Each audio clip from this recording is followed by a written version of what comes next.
읽은 마태복음 4장 12절에서 25절에 읽은 말씀을 가지고 예수님께 있어서 갈릴리는 오늘 내 인생 어디입니까? 라는 말씀의 제목으로 이 시간에 함께 은혜를 나누고자 합니다. 좀 말씀이 제목이 길죠. 예수님께 있어서 갈릴리는 오늘 살아가는 내 삶의 어디인가? 여러분, 내게도 갈릴리가 있는데 어디인가? 오늘 말씀을 통해서 여러분 은혜 받기를 바랍니다. 우리가 신앙생활을 잘 하려고 하면은 강조하는 것을 주목해야 됩니다. 특히 성경에서 집중하는 부분을 우리도 집중해서 보고 들을 수 있어야 됩니다. 성경이 집중하는 것은요, 세상이 집중하는 것과 다릅니다. 성경이 주목하는 것은 세상이 주목하는 것과 다릅니다. 한마디로 세상이 집중하고 세상에서 주목하는 거 뭡니까? 화려하고 그 다음에 잘 되는 거, 또 잘 성공하는 거, 흔히 말해서 스포트라이트를 받는다 이런 말을 하죠. 근데 성경에는 그 반대예요. 소외되고 빛도 없고 드러나지도 않고, 그래서 성경에 종종 무명의 사람들이 거론되기도 하지요. 그러고 보면 복음은, 하나님의 은혜는 항상 어디로 향하느냐? 높은 곳이 아니라 낮은 곳이라는 거예요.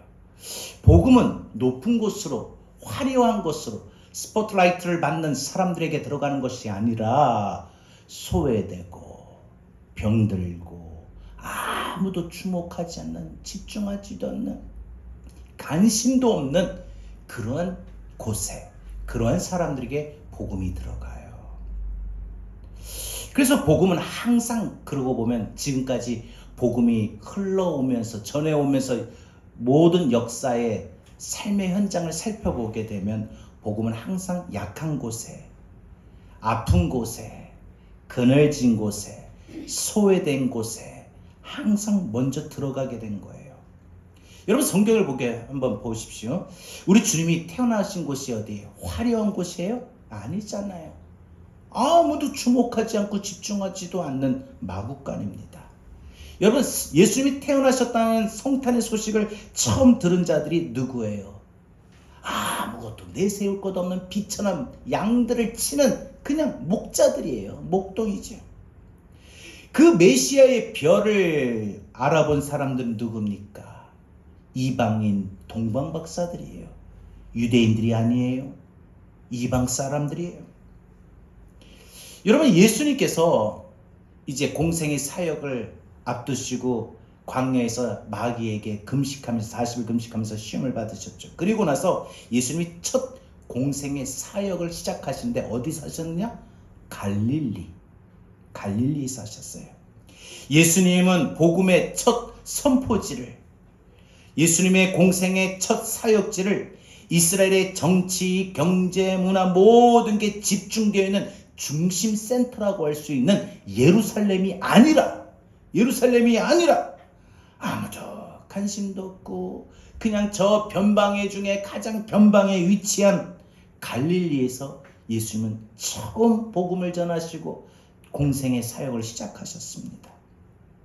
갈릴리는 이스라엘 지도상으로 보면 북쪽이에요. 쉽게 말해서 우리나라 한반도 지역으로 보면 평안북도에 해당이 되죠. 여러분, 우리가 평안북도 그러면은 왜 그 말투도 있잖아요. 뭐 에미나야 이러면서 투박한 말투, 거칠어요. 사람들이 한마디로 세련되지 못해요. 좀 낮아 보이죠, 수준이.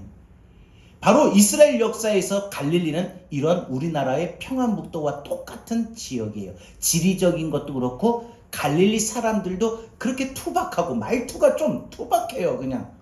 그리고 거칠어요. 세련되지 못하고 비천한 지역이죠, 한마디로.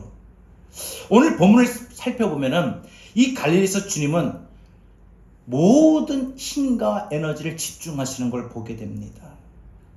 하나님의 나라를 선포하시고, 그리고 갈릴리의 온 지역을 두루다니시면서 우리 주님께서 가르치시고 하나님 나라를 선포하시고 많은 병자들 고쳐주시고, 또한 예수님께서는 이 갈릴리에서 4명의 제자를 부르시는데 베드로, 안드레, 야고보, 요한, 가장 예수님의 12제자 중에 가장 아끼고 사랑하는 제자들을 부르신데 이들이 다 갈릴리 출신이라는 거예요.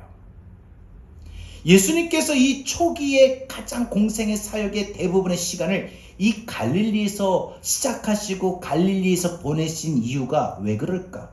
왜 갈릴리일까? 왜 예루살렘이 아니라 왜 갈릴리일까? 아무도 주목하지 않는, 아무도 집중하지 않는 왜 갈릴리일까? 그것은 복음은, 하나님의 은혜는 항상 먼저 낮은 곳으로, 소외된 곳으로, 그늘진 곳으로 흘러간다는 거예요. 또한 주님은 항상 강한 자, 힘 있는 자보다 약한 자, 병든 자, 소외된 자, 이런 연약한 자들에게 먼저 오셔서 고쳐주시고 선포하시고 가르쳐주시고 주께서 놀라운 권능으로 일으켜주셔요. 그러니까 오늘 우리가 이 갈릴리를 주목해야 됩니다. 갈릴리는 한마디로 그늘진 곳, 약한 자들이 있는 곳. 세상은요, 높은 곳을 좋아하고 강한 자에게 주목합니다. 힘 있는 자에게, 실력 있는 자에게 항상 집중합니다. 그런데 하나님의 나라는요, 하나님의 믿음의 세계는 정반대예요. 세상은 화려한 것을 좋아하지만 하나님의 나라는 화려하진 않아도 또 강하지는 않아도 오히려 병들고 약하고 소외된 모든 곳에 더 집중하고 주목합니다. 그래서 우리 예수님께서 갈릴리를 주목하셨고 갈릴리에서 예수님의 공생의 사역을 집중하셨어요. 여러분, 이 말씀을 들으면 오늘 살아가는 내 인생의 삶의 현장, 그죠? 내 가정에 혹은 내 마음에도 마찬가지예요. 그 다음에 내가 살아가고 내가 행동하는 모든 곳들, 여러분 한번 헤아려 볼 수 있길 바랍니다. 여러분, 내 인생에 여러분 이런 어둡고 그늘지고 약한 곳, 마음이 그렇다면, 가정이 그렇다면, 내 살아가는 삶의 울타리 현장이 이렇게 그늘지고 어둡고 소외되고 약하고 아프고 이렇다면은 오늘 그것이 내 인생의 갈릴리예요. 오늘 예수님께 있어서 갈릴리는 내 인생의 어디인가? 오늘 2가지 말씀드립니다. 첫 번째, 예수님께 있어서 갈릴리는 오늘 내 인생의 그늘진 곳입니다. 여러분, 예수님께서 첫 사역지를 갈릴리로 선택하셨는데 이 첫 사역을 어디에서 시작하는가? 이게 참 매우 중요합니다. 우리 대선 나오는 분들 보면은요, 뭐 국회의원들도 마찬가지고 대통령 후보자들도 마찬가지고 보면은 첫 유세 지역을 잘 설정해요. 그 사람 이 후보자들의 이미지에 맞게 잡아요. 그래서 나는 예를 들어서 서울의 뭐 강남 서초동이다, 뭐 부산의 어느 지역이다 이러면은 가장 거기를 제일 먼저 후보자들이 유세하는 지역을 첫 번째 지역으로 설정하는 것은 나는 어떤 스타일이다라는 걸 알리는 거예요. 쉽게 말해서 잘 사는 동네에서 시작하면 나는 잘 사는 사람들을 위해서 정치하겠다. 분명한 메시지야죠. 달동네와 같이 아주 소외되고 가난한 사람들이 사는 지역에서 유세를 처음 시작하면 나는 내 정치는 가장 힘들고 소외되고 못 사는 사람들, 가난한 사람들과 함께 하겠다는 거죠. 그리고 대학가를 먼저 이와 같이 첫 유세 지역을 잡으면 나는 젊은이들과 함께 정치하며 이 나라를 이끌겠다라고 생각하는 것이죠. 그렇다면 우리 예수님께서 메시아로서 공생의 사역을 시작하는 첫 번째 사역지가 갈릴리였어요. 이게 뭐냐? 예수님은 항상 낮은 곳, 그늘진 곳, 소외된 곳, 여기로 가시는 분이다. 화려한 것, 집중하는 곳, 주목하는 곳, 사람들 많은 곳보다 예수님은 소외된 곳, 또 연약한 곳, 이런 모든 것들을 오히려 예수님은 우선시한다는 것을 보여줍니다. 오늘 말씀의 본문의 13절 보니까 갈릴리가 세 지역으로 나옵니다. 스볼론, 납달리, 그리고 바닷가의 가버나움. 그런데 성경 보니까 주님은 아예 그 갈릴리 지역 사셨다라고 되어 있어요. 왜 그러느냐? 사실 정도로 왜 거기서 오랫동안 첫 공생의 사역을 집중하셨느냐? 하나님께서 이미 예수님께서 하나님의 아들 메시아로서의 그 메시아적 사역을 행하실 때의 첫 사역지가, 첫 장소가 갈릴리다라고 분명한 하나님의 뜻을 전달하시는데, 예수님의 복음은 항상 그늘진 곳에, 어두운 곳에 먼저 간다, 먼저 시작한다, 집중한다. 하나님이 그렇다는 걸 보여주시는 거예요. 여러분, 하나님은요, 그래서 웃는 자들도 물론 하나님이 주목하시겠습니다. 아유, 제가 왜 뭐 좋은 일 있나 보다. 그런데 우리 하나님은요, 웃는 자들보다 우는 자들 더 주목하셔요. 왜 저럴까? 왜 아플까? 여러분, 우리 자녀들 볼 때 그렇지 않던가요? 우리 자녀들이 막 깔깔대고 웃으면은, 물론 궁금해요. 아유, 뭐가 그렇게 좋아? 이렇게 묻는 차원이에요. 근데 우리 자녀들이 울면 어떻게 해요? 제가 왜 저래? 학교에서 무슨 일 있나? 직장에서 무슨 일 있나? 아우, 왜 저래? 또 남편하고 아내하고 또 무슨 일이 있나? 하고 늘 걱정되지요. 여러분, 웃는 것보다 우는 것에 하나님이 주목하시고 집중하신 것이죠. 그 하나님의 마음을 대변했던 것이 예수님의 사역지의 배경이었다는 거예요. 그래서 성경은 이 갈릴리에서 예수님이 복음을 전하셨고 여기서 아예 사셨다, 이런 표현을 썼던 것이죠. 이 갈릴리는요, 이사야 선지자가 예언했어요. 예수님 오시기 전에 800년 전에 예언했던 선지자였거든요. 이 이사야 선지자가 하나님의 갈릴리에서 예수님이 메시아로서 공생의 사역을 시작하는 첫 사역이 하나님의 뜻이고 하나님께서 택하신 장소다, 이렇게 예언을 했어요. 오늘 본문 15절 16절에 보면 이사야 9장에 있는 말씀인데, 이사야는 예수님보다 800년 앞서 예언한 선지자죠. 그 예언의 내용이 뭐냐? 스불론, 납달리 땅, 이방 사람들의 갈릴리, 이렇게 표현하고 있는데, 벌써 어떤 표현이에요? 이 표현이, 갈릴리는 아주 이스라엘 역사에 있어서 오래전부터 낙후되고 소외된 지역이 있다는 거예요. 그런데 여러분, 그냥 갈릴리라고 하지 않았어요. 뭐라고 했어요? 이방의 갈릴리. 마치 유대인들인데 유대인들이 아닌 것처럼 취급하고 생각했다는 것이죠. 이방 사람들처럼. 갈릴리가 분명히 이방 지역이 아니고, 그럼에도 불구하고 그 갈릴리 사람들은 다른 유대인들이 볼 때 이방인 취급해버렸다는 동네예요. 그만큼 비천한 환경이에요. 그만큼 관심도 주목도 없는 소외된 환경이에요. 그래서 이 16절에 보면 이 갈릴리 지역의 특성을 세 마디로 표현하는데, 세 가지로. 하나는 흑암, 어둡다. 하나는 그늘졌다. 하나는 사막, 죽음이다. 여러분, 이 갈릴리, 즉 스볼론, 납달리, 가버나움, 이 동네에 사는 이 갈릴리 사람들은 그래서 어둠에 앉아 그늘진 삶을 사는 사람들이에요. 늘 삶이 고달프고 힘들어서 그 마음은 항상 그늘져 있어. 어두워. 뭐 밝음이라는 게 없고, 기쁨이라는 게 없고, 소망이라는 게 없고, 긍정적이라는 게 없고. 여러분 보세요. 여러분, 우리가 살아가는 동안 우리 인생이 똑같지 않아요? 매일 아프고, 거기다가 돈도 없어. 거기다가 자식들도 그래. 가정도 힘들어. 그러면 뭐 웃을 일이 뭐가 있겠어요? 그냥 자연스럽게 마음이 어두니까 그 마음이 얼굴로 나타나와. 항상 얼굴이 우거지상해. 힘들다는 거죠. 인생이 고달프다는 거죠. 갈릴리 사람들이 바로 이랬다는 거예요. 마치 죽음의 사망의 그늘에 앉아 늘 삶을 살아가는 사람들. 뭐 삶의 즐거움도 없고 낙도 없고 삶의 의미도 모르고 그냥 죽지 못해 살아가는 그런 사람들. 자신들에게 왜 삶에 어떤 목적도 없는 그냥 삶이 너무 고달프고 지쳐가는, 아니 지쳐버린 그런 사람들이었다는 거죠.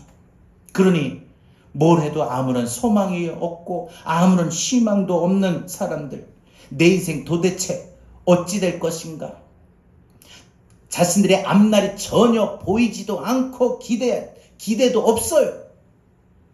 그런 사람들, 늘 어둠에 앉아, 사망의 그늘에 앉아, 어둠의 그늘에 앉아 하루하루 그냥 소망도 없이 기쁨도 없이 삶에 그렇게 살아가는 그런 사람들에게 우리 주님이 가장 먼저 가셨다는 거예요. 우리 주님이 그곳에 먼저 임하셨다는 거예요. 왜 주님께서 갈릴리로 가장 먼저 가셨을까?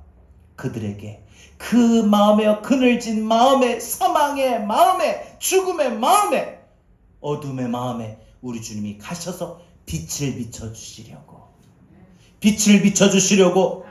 여러분, 행여라도 내 마음이 어두울 때, 그래서 내 삶이 그늘질 때 절대 여러분 그대로 포기하지 마세요. 내 삶이 고달파서 내 마음이 어둡고 그래서 기쁨도 없고 감사도 없고 요즘에 은혜도 없고 그냥 요즘에 매일 느끼는 마음은 그냥 참 마지못해 산다.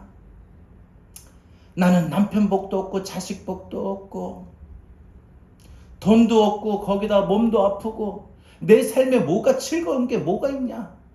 난 진짜 마음 같아서는 이렇게 자다가 그냥 눈 뜨기 싫다. 그냥 그대로 그냥 계속 자고 싶다 할 정도로 마음이 그늘진, 마음이 어두운, 마치 사망의 그늘 속에 가려 살아가는 우리들 삶이라면 계속 나 그렇게 살까?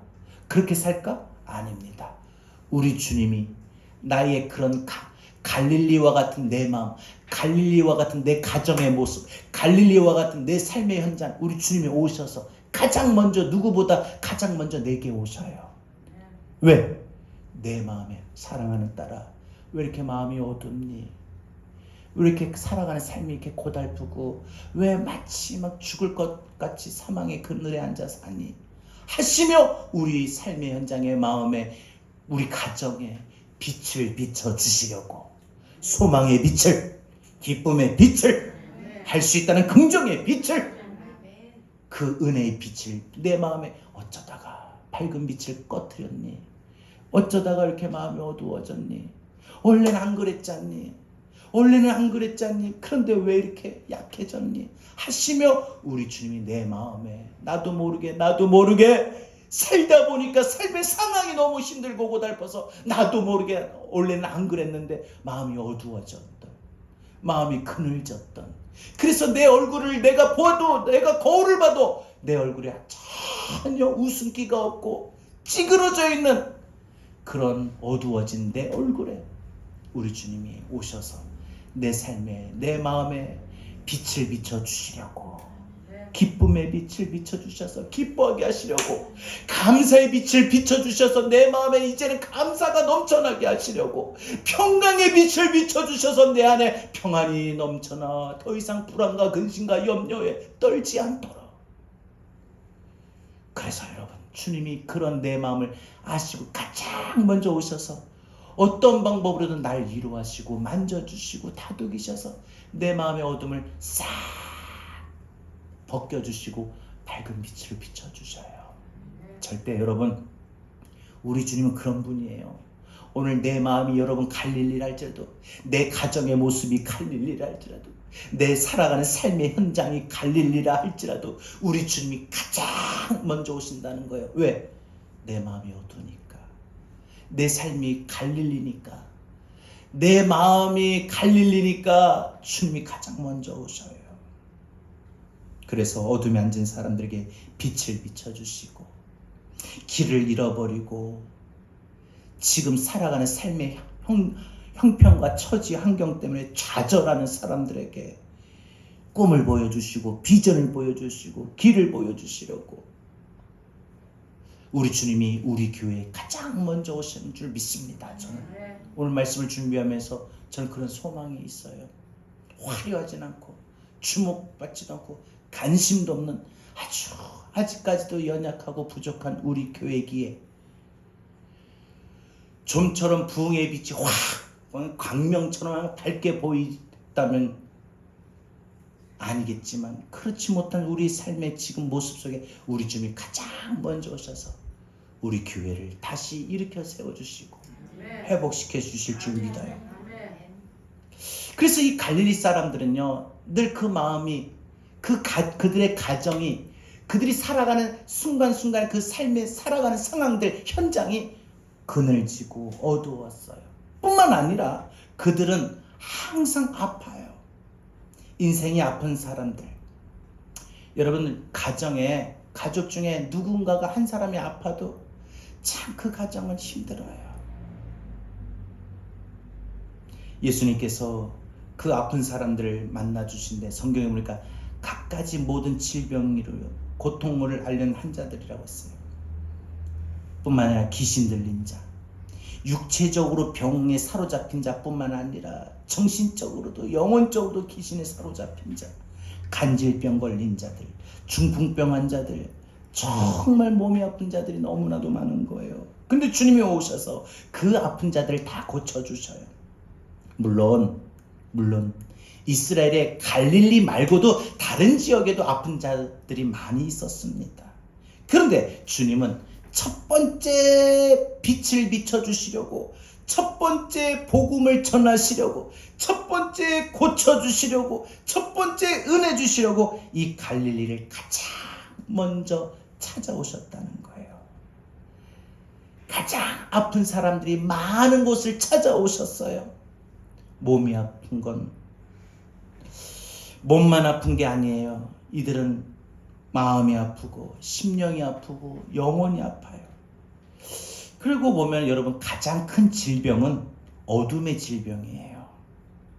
아무리 우리가 암 환자라도요, 마음이 밝으면, 즉 소망이 있고 힘이 있고 에너지가 있으면은 이 암세포를 오히려 떨어뜨리고 죽이고 살아나는 힘이 있는데, 이 몸이 아프니까 마음까지도 그늘져요. 이제 살 소망이 없는 거예요. 그러면은 그 나쁜 세포가 더 활성화되는 거죠.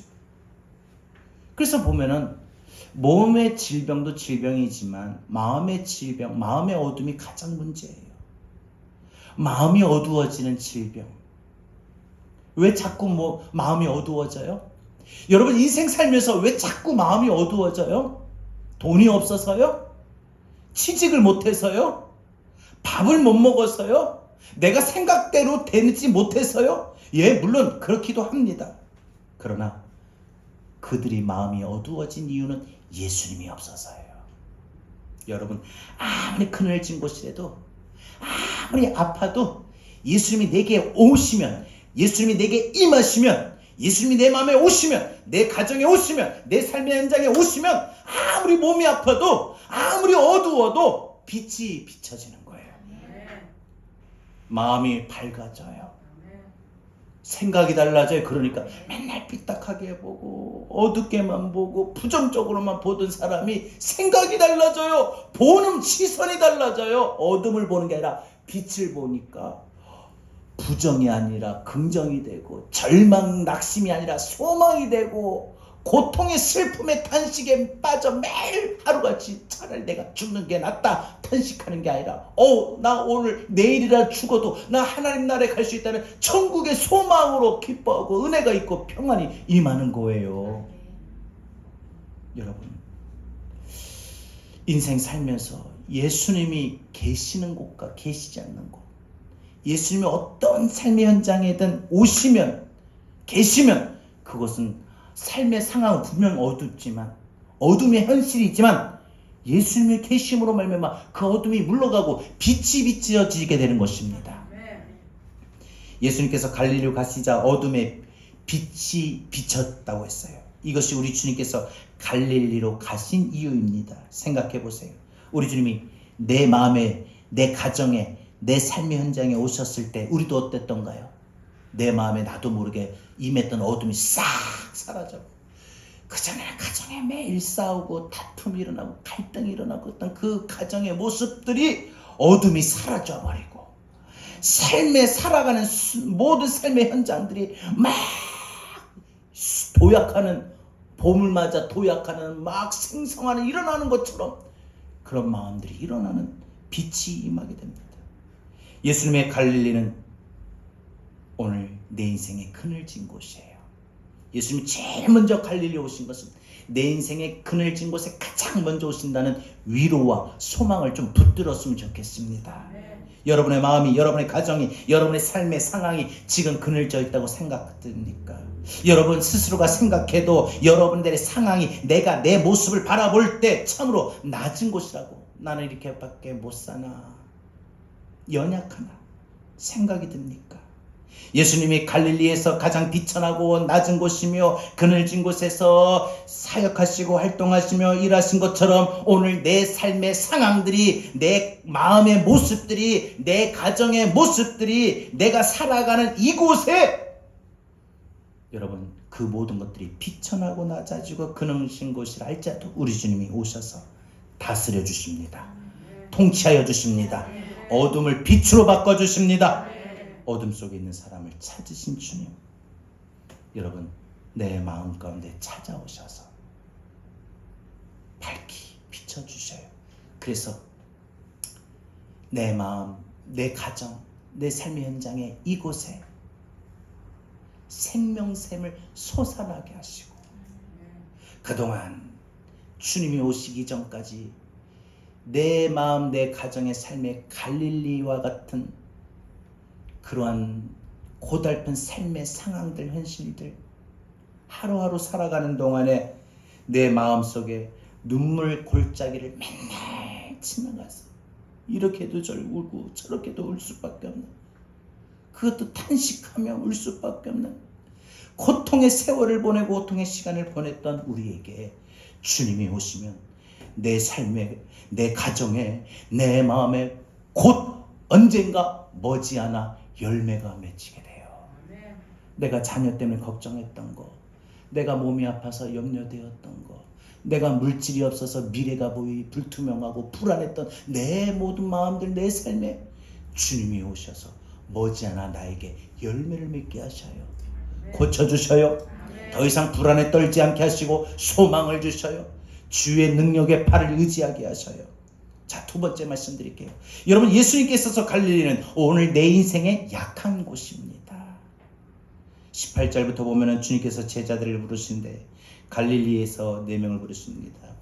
근데 여러분, 이 갈릴리에서 4명을 부르시는데 이 4명의 제자가 모든 베드로, 요한, 야고보 이런 모든 제자들이 여러분 다 어부 출신입니다. 어부 출신. 그러니까 여러분 뭐예요? 이 어부 출신 좀 초라해 보이지 않습니까? 그것도 예수님이 가장 아끼시는 제자들. 정말 보잘것없는, 내세울 것 없는, 정말 인생의 살아가는 모습들이, 모습이 너무 약하고 보잘것없는 사람들. 여러분, 우리나라 최고의 로펌 회사가 예를 들어서 김앤장이라고 합시다. 그 맞나요? 근데 그 김앤장의 그 법무회사가 보면은 이 회사를 보게 되면은 로펌 회사에 가장 화려한 경력을 지닌 들이 와요. 검찰총장을 지내셨던 분들 비롯해가지고 뭐 중수부 부장들, 이런 출신들이 다 있어요. 그러니까 어떤 변호를 맡더라도 거의 이기는 거예요. 그러니까 여러분, 누가 우리 회사에 있느냐, 누가 우리 가정에 있느냐, 누가 우리 교회에 있느냐. 우리 목사님들도 보면은 교회에서 보면 교인이 좀 내세우고 있으면 자랑 많이 합니다. 그 이야기를 들을 때 참 부러워요. 많은 사람들이 세상에서는 사람 뽑는 원칙이 뭐냐? 탁월한 사람, 훌륭한 사람, 내세울 것 있는 사람, 능력 있는 사람, 실력 있는 사람. 근데 여러분, 예수님이 하나님 나라를 세우실 때 기둥 같은 이 인력을 뽑으실 때에 이 12명의 제자 중에 이 4명 모두 현직 어부 출신들입니다. 내세울 것 없는, 보잘것없는 약한 사람들입니다. 여러분, 또 이것에서 여러분, 우리 주님께서 3명을 더 뽑으셔요. 마태, 도마, 빌립. 이들도 다 갈릴리 출신이에요. 그러니까 12명 중에 7명.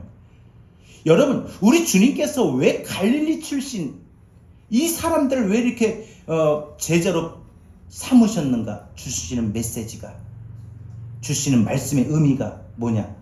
우리 주님께서 사람을 부르시고 뽑으시는 기준은 세상적인 기준과 정반대다.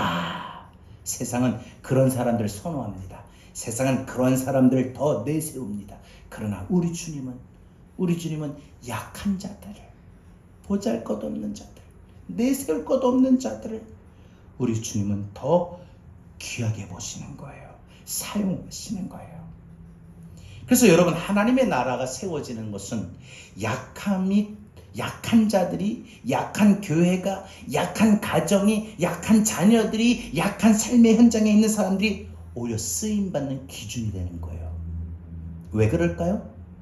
그의 약함을 통해서 하나님의 능력이 드러나기 때문에. 그래서 제가 간증을 많이 들으라는 거예요. 왜? 간증 들어보면 다 그래요. 삶의 현장들이 다 그늘진 곳이고 그들의 삶은 다 약한 자들이었어요. 아니, 우리가 생각했던, 여러분, 그 약함의 그 기준, 그 이상을 훨씬 초월합니다. 그래서 여러분, 저도 그렇지만 우리가 간증을 많이 듣다 보면 내가 받는 고통, 내 아픔, 내 연약함, 내 부족함 아무것도 아니에요. 아무것도 아니에요.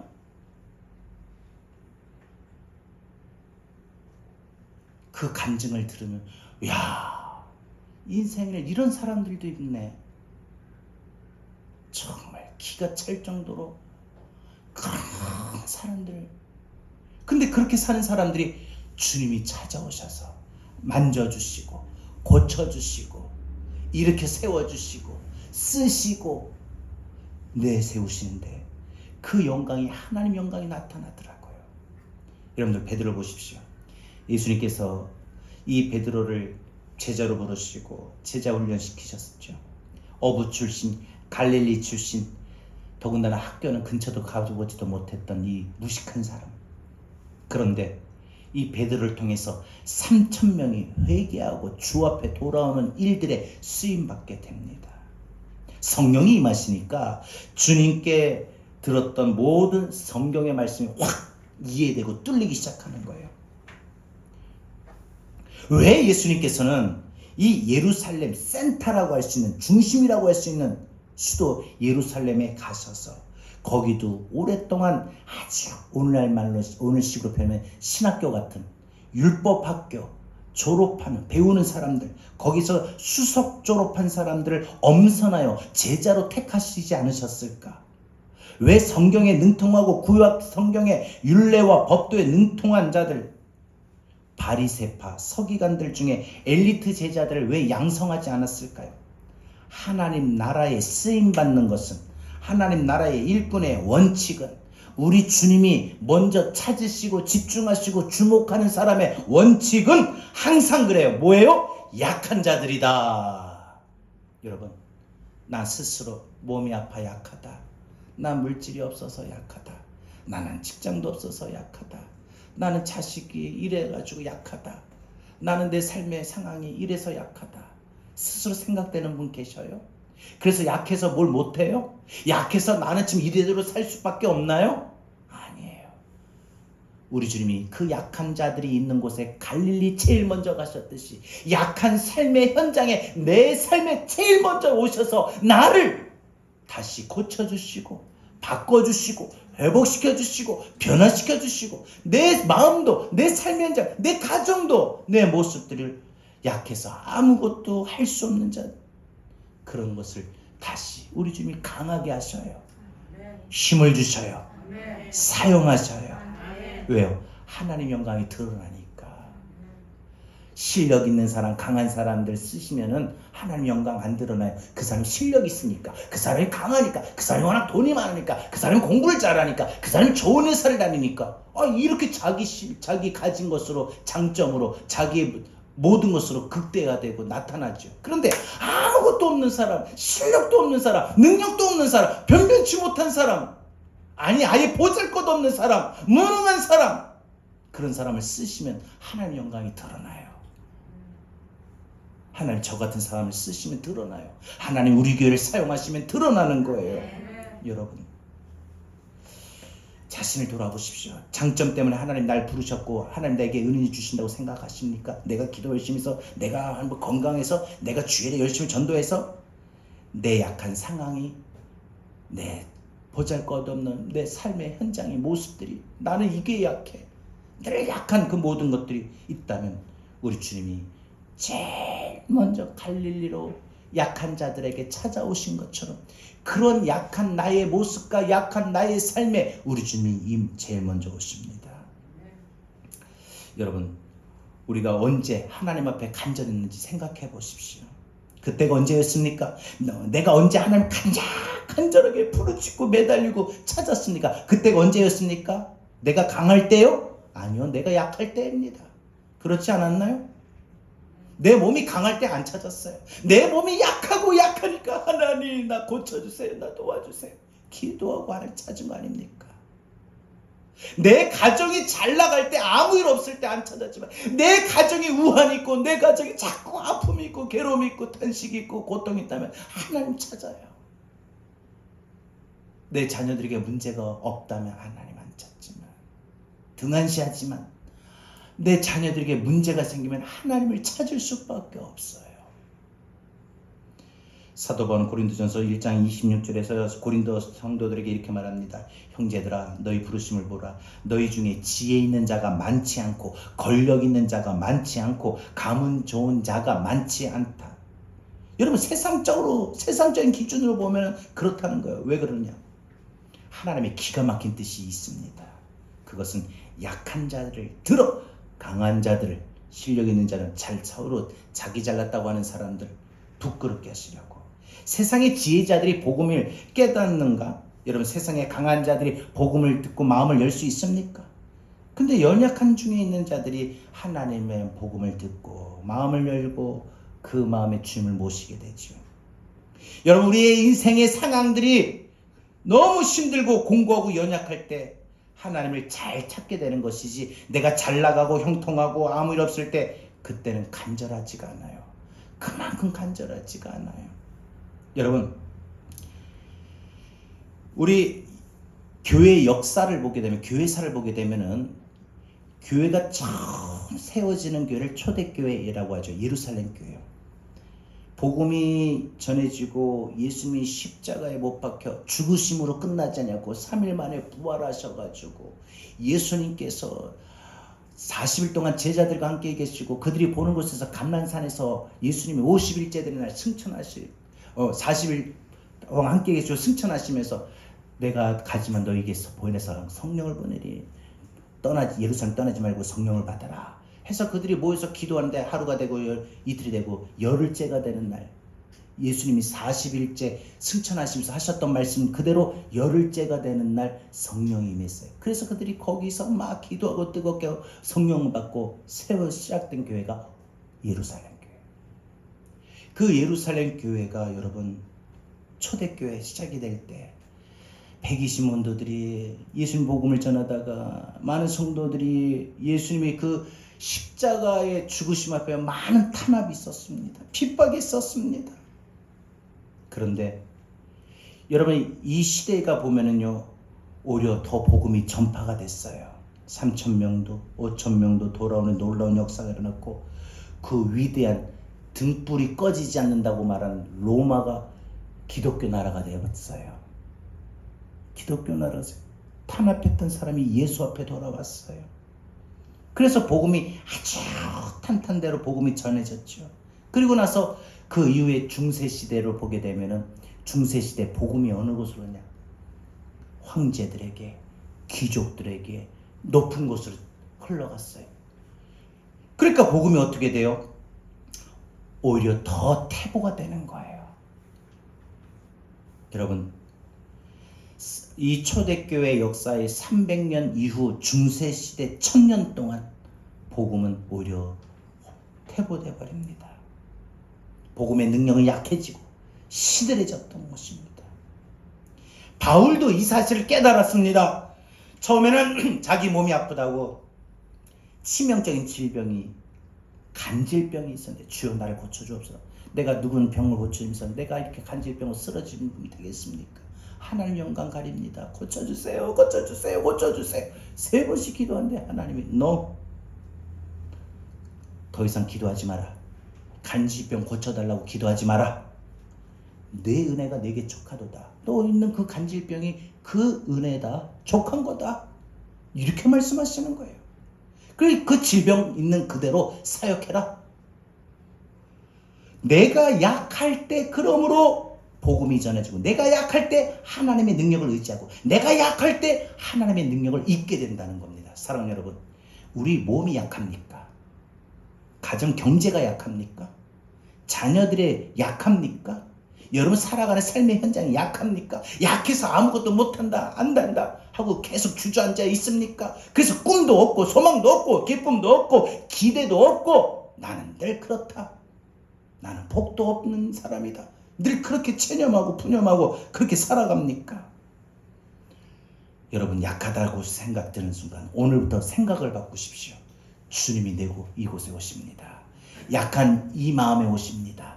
약해진 마음에 막 하나님 말씀 듣고 기도할 때는 막 주의 뜻대로 산다고 해놓고 근심 걱정 염려 불안하지 않고 하나님 앞에 맡기며 산다고 했고 나의 모든 짐 맡긴다고 해놓고도 금방 쓰러지고 넘어지고 또 낙심하고 좌절하고 불안해하는 우리의 마음을 볼 때 아우 나는 약하다. 나는 믿음이 약하다.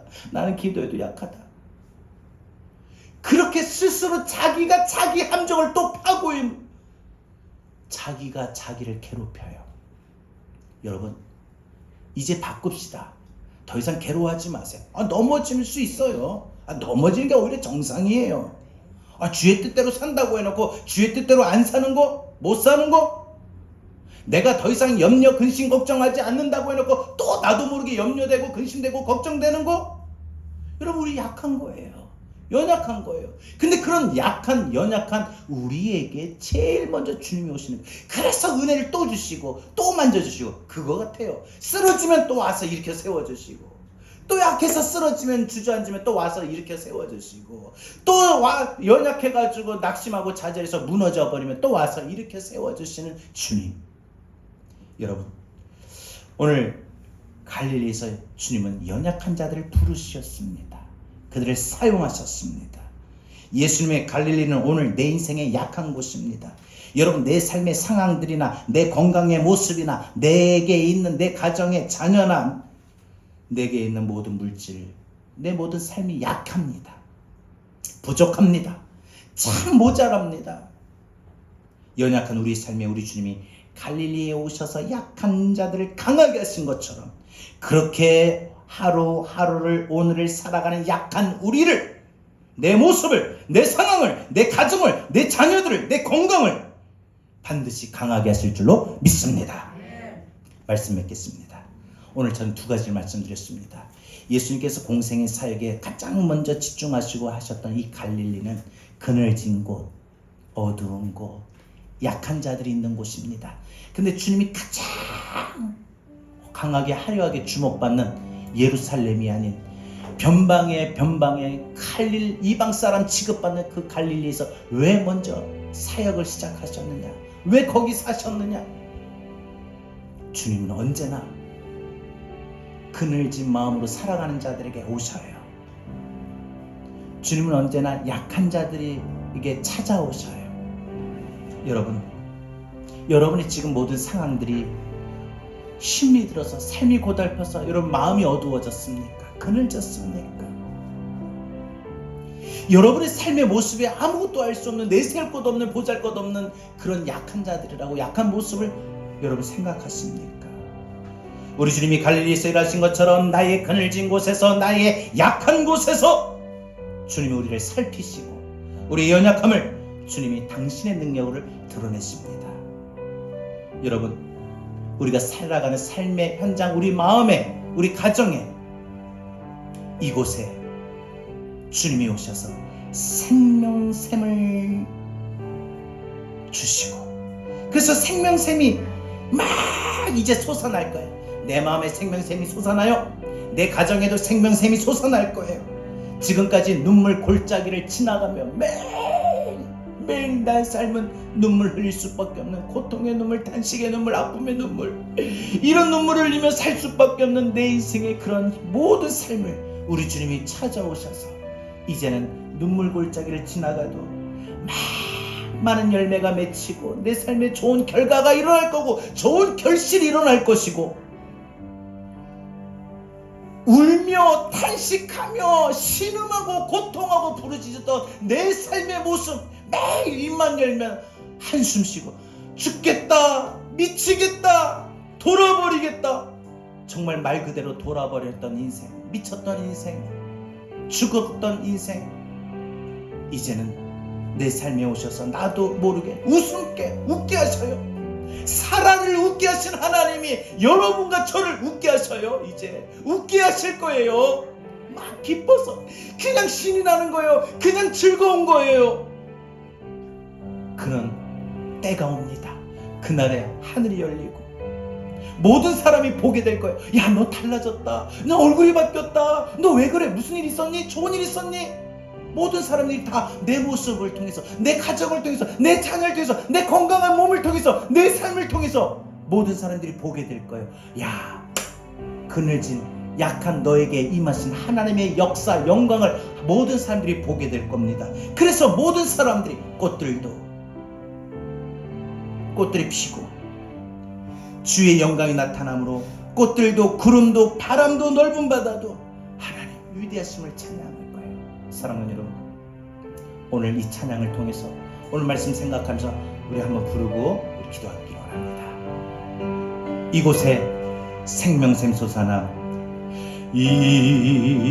이곳에 생명샘 솟아나, 눈물 골짝 지나갈 때에 우리 삶을 고백합시다.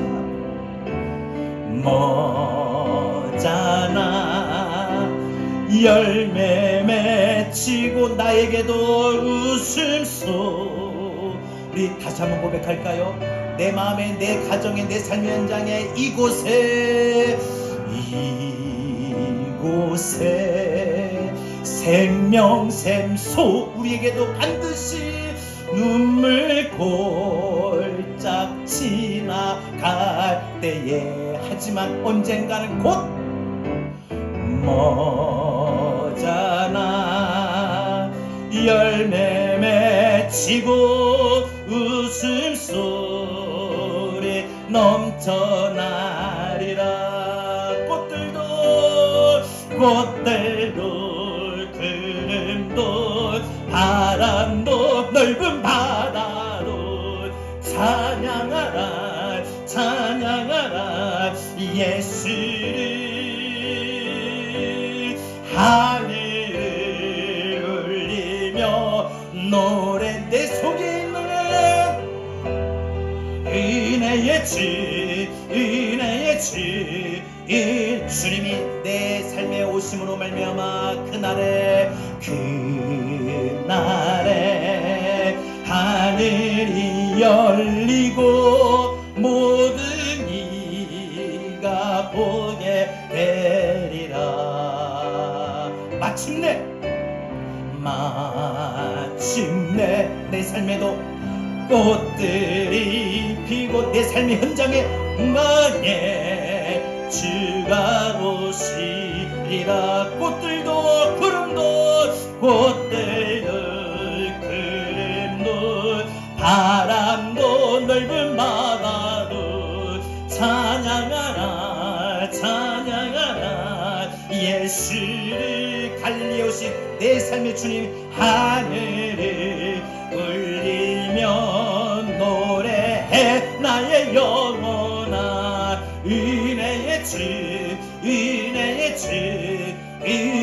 주 우리 다같이 오늘 주신 말씀 붙들고 방금 부른 찬양 있는 가사와 같이 갈릴리와 같은 내 삶의 현장에 오시는 주님, 그늘진 곳에 약한 곳에 내오신 주님, 나를 다시 한번 이렇게 세워주시는 주님 믿고 이 시간 우리 다같이 함께 말씀 붙들고 기도합니다. 주님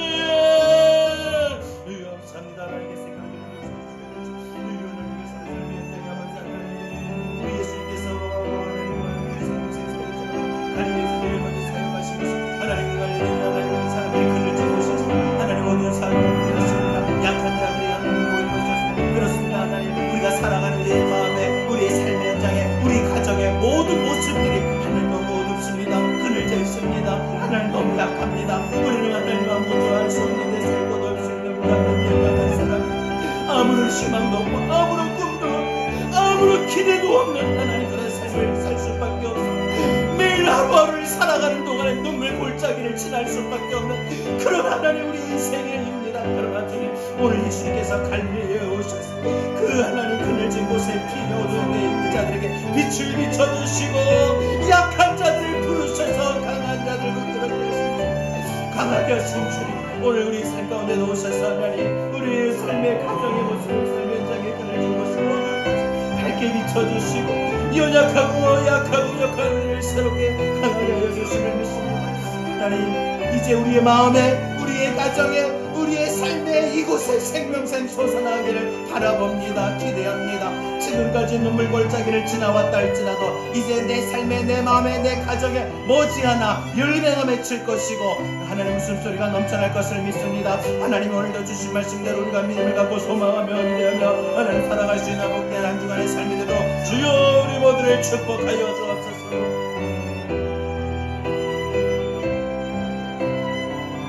우리 마음에 우리 가정에 우리 삶의 현장에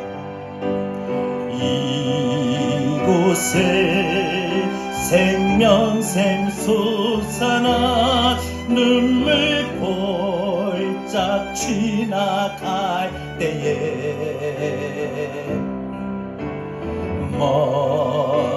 머잖아 열매 맺히고 웃음소리 넘쳐나 내가 언젠가는 웃게 될 날이 오죠. 다시 한번 이곳에 생명샘 솟아나 눈물 볼짝 지나갈 때에 머지않아 곧 머잖아 열매 맺히고 웃음소 여러분 오늘부터 매일 같이 웃게 될 겁니다. 다시 한번 이곳에 여러분 마음속에 마음 만지면서 여러분 가정에 여러분 자녀들에게 축복하시고 골짝 지나갈 때에 오늘 말씀대로 머지않아 머잖아 열매 맺히고 웃음소리 넘쳐나리라.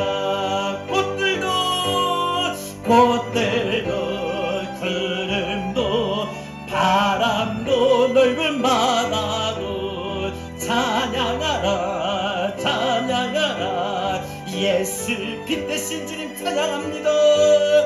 하늘을 울리며 노래해 나의 영원한 은혜의 주 은혜의 주 은혜의 주 그날에 하늘이 열리고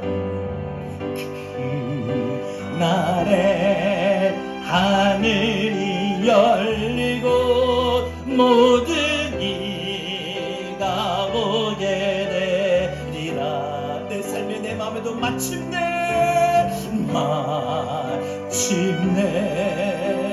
꽃들이 피고 영광의 주가 다시 한번 고백합시다. 그날에 하늘이 열리고 그날에 하늘이 열리고 모든 이가 보게 되리라.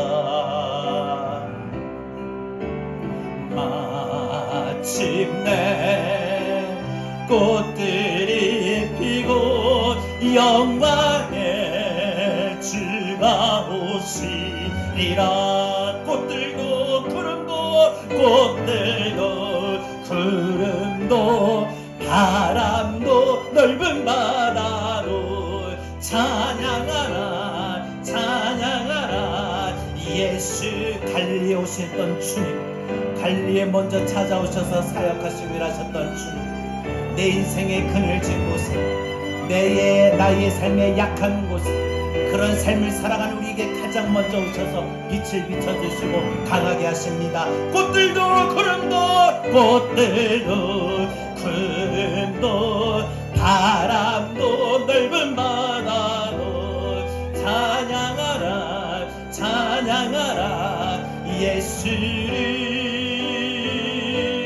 하늘을 울리며 노래해 나의 영혼아, 은혜의 주.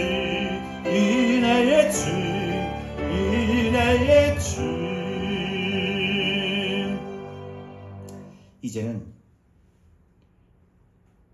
그늘지고 약한 갈릴리와 같은 우리의 삶에 가장 먼저 오셔서 빛을 비춰주시고 강하게 세워주시는 우리 주 예수 그리스도의 귀하고 귀하신 은혜와 하나님 아버지의 극진하신 사랑하심과 보혜사 성령님의 감화 감동 내주 교통하신 은혜가 매일 매순간 어두워서 약해서 눈물 골짜기를 지나갈 수밖에 없는 우리의 인생에 머지않아 마침내 열매가 맺히고 꽃들이 필 것을 바라보며 소망하고 이제 삶의 현장에 그 어느 때보다도 용감하게 강하고 담대하게 믿음으로 살아가기를 다짐하는, 그리고 삶의 현장에 나가는 우리 사랑하는 모든 성도들 머리 위에 이제로부터 영원토록 함께 있을지어다. 아멘.